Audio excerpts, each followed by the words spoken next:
Hello all, and yeah, we're gonna talk some wrestling.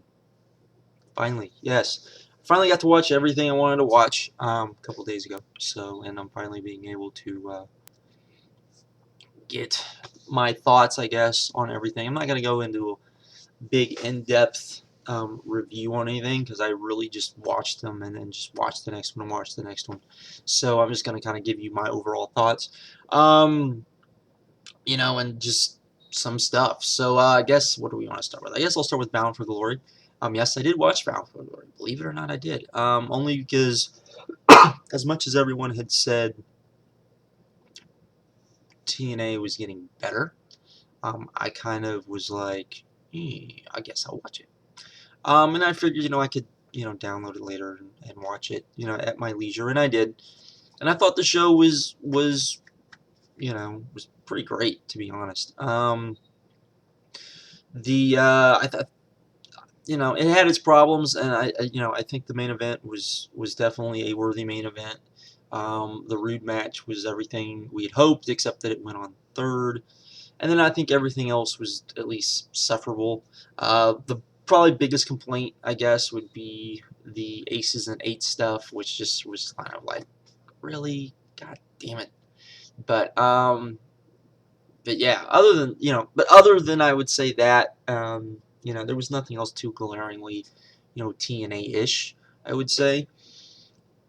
My biggest thing, and this will be a theme, was there was nothing coming out of it that just made you feel excited, like you wanted to keep watching TNA or that you felt like you needed to watch TNA. There was nothing to give you, any excitement for the product. It felt very same old, and giving Jeff Hardy the belt is giving Jeff Hardy the belt.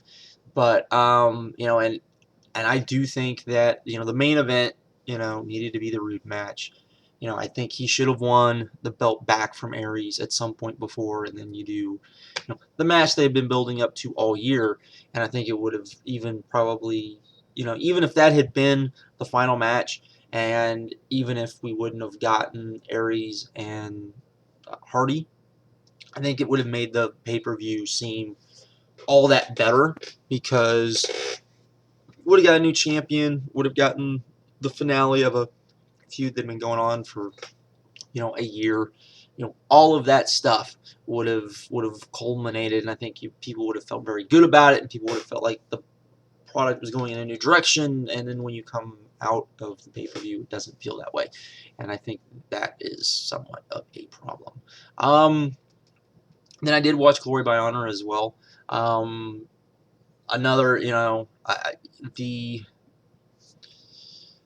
the main event and the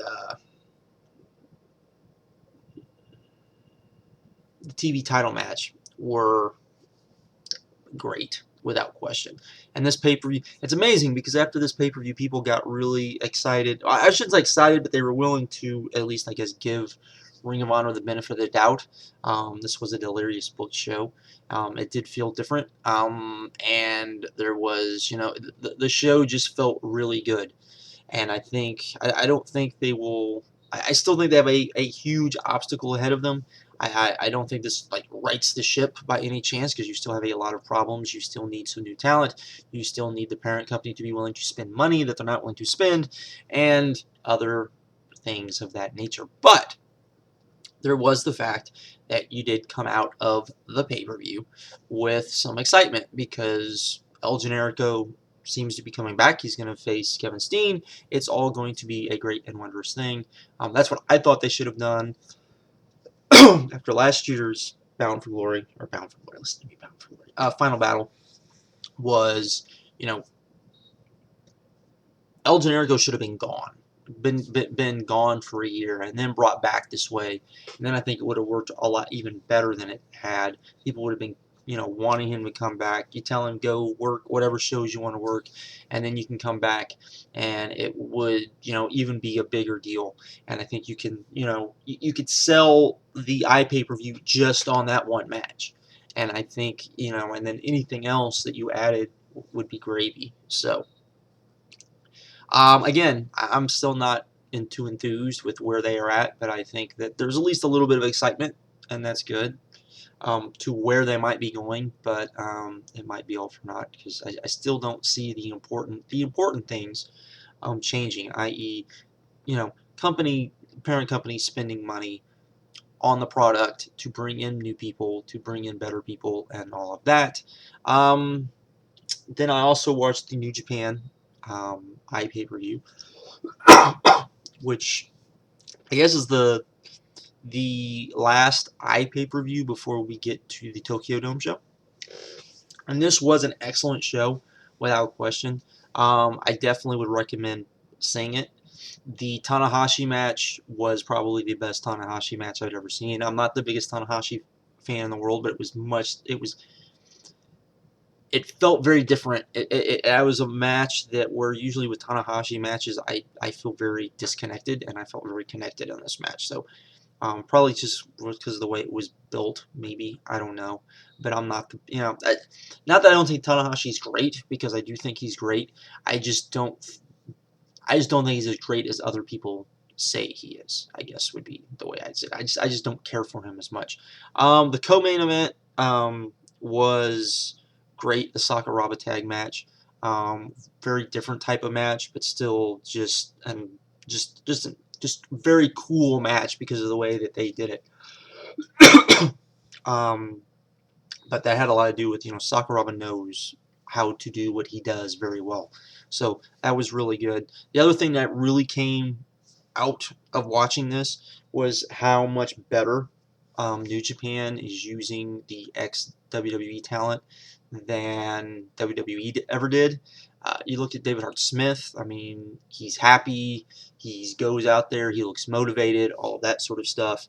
Low Key is a big feature, with the junior division, and just, comes off as the complete badass that you would expect him to come off as. You know, MVP wasn't on this show, but the shows I have seen with MVP on, he, looks just ready to break out at any time. And then, let's see, who else? I guess that's it for WWE guys, though. There is, of course, a guy that was on here that probably wouldn't even get a look by WWE, and that's Carl Anderson, who is, to see where he came in the first time I saw him, which was on the NWA Showcase, Hollywood Showcase, and to see him now is pretty surprising and is kind of a neat thing to see. But he's a guy, because he doesn't have a look that I don't think the WWE would care for. You'd never see, and it's too bad, because he's definitely... I've seen some people say he might be the most underrated wrestler there is right now, currently, and I don't know if I would go that far, but he's definitely a lot better than I think people probably give him credit for. So there was that. And then I didn't watch Hell in the Cell because honestly I could give two shits. WWE has this is funny.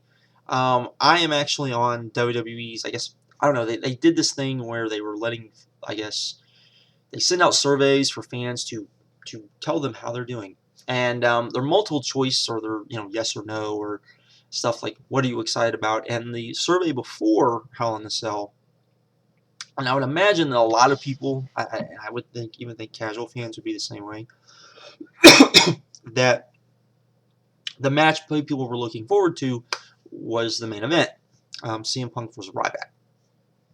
However, I don't think I'm the way that the questions are. There's like, okay, which match are you looking most forward to? And you tell them. But then there's nothing like, okay, why are you looking forward to this match? There's just, in my opinion, there's a lot of questions that they ask that I'm sitting here thinking the question, and I'm answering them, and I'm thinking to myself, but I don't think as sirens and shit go off. I don't know if you can hear that.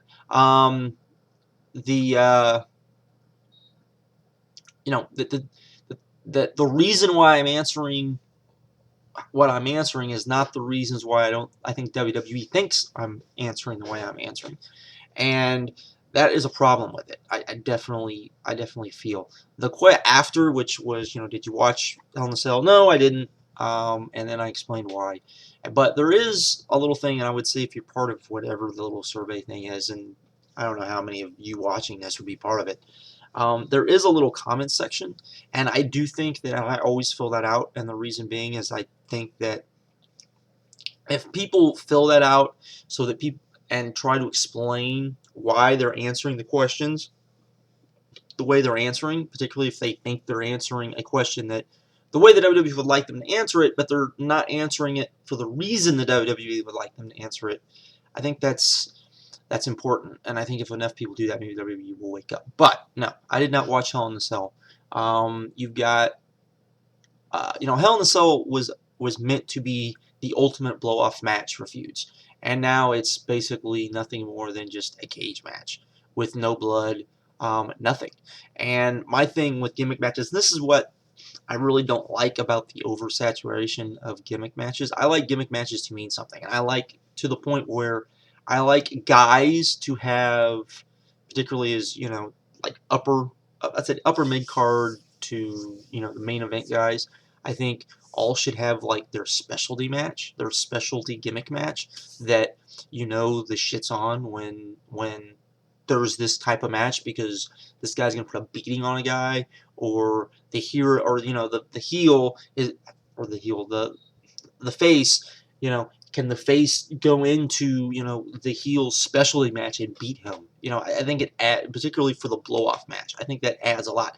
But when you do gimmick match after gimmick match after gimmick match, and the gimmick matches don't mean anything, and then when your biggest blow off match doesn't mean anything, I think it just hurts the whole point. I don't understand even why to have gimmick matches, to be honest. But there was nothing on this show that even I wanted to see. I was interested in the outcome, and I think a lot of people were interested in the outcome of Punk versus Ryback, but I don't think they actually wanted to see the match. They just wanted to know what the hell was WWE was going to do, because they had put themselves into a corner, and you had Ryback, and was Ryback going to win? And then you got the funky finish, and even though they did put over Ryback, as I understand it, pretty well after the finish. So it was like he lost, but he still looked strong, type of thing, and I guess it came off that way. But still,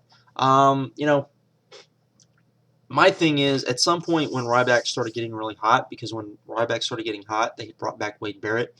Why not go, hey, why don't we do this gimmick with Ryback, and why don't we do the same gimmick over here on SmackDown, over here, yes, over here, and we have both guys doing the same gimmick on 2 separate shows, and then maybe even have them both win the Intercontinental and U.S. title, and then at WrestleMania we have them do a unification match with these 2 guys who we've built up, and we can build, you can build it up at WrestleMania or at Royal Rumble, have Ryback give Barrett his finisher, and he no-sells it, and it was like, oh, and then Barrett gives Ryback his finisher, and Ryback no-sells it, and oh.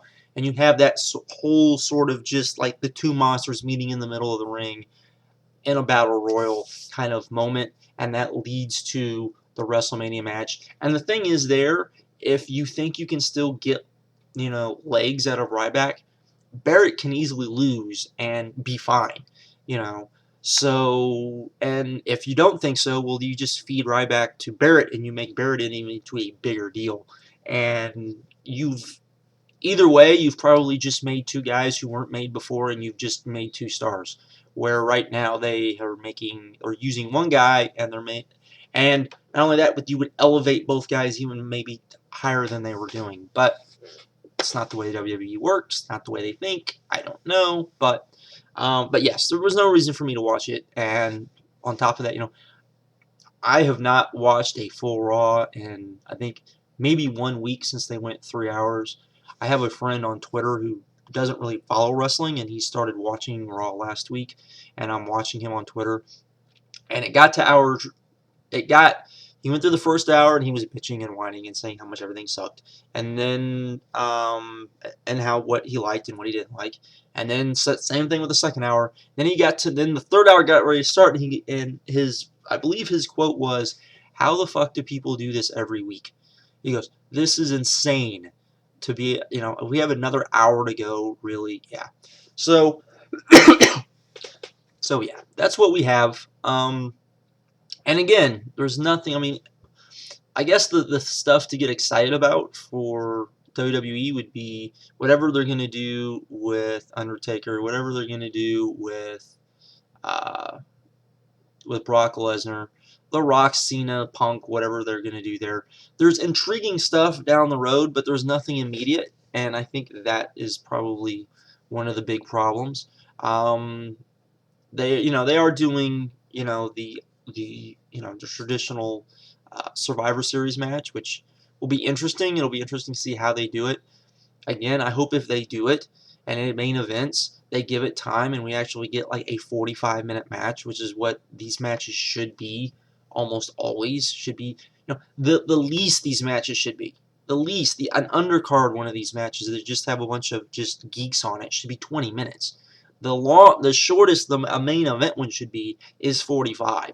You could easily do an hour, maybe even an hour and 15 minutes of these, and it be compelling because you're dealing with lots of guys, and if you actually use the tag team element right and all of that sort of stuff. But we'll see where it goes. But anyways, that's just kind of my thoughts on things as they stand right now. But anyways, I'm out.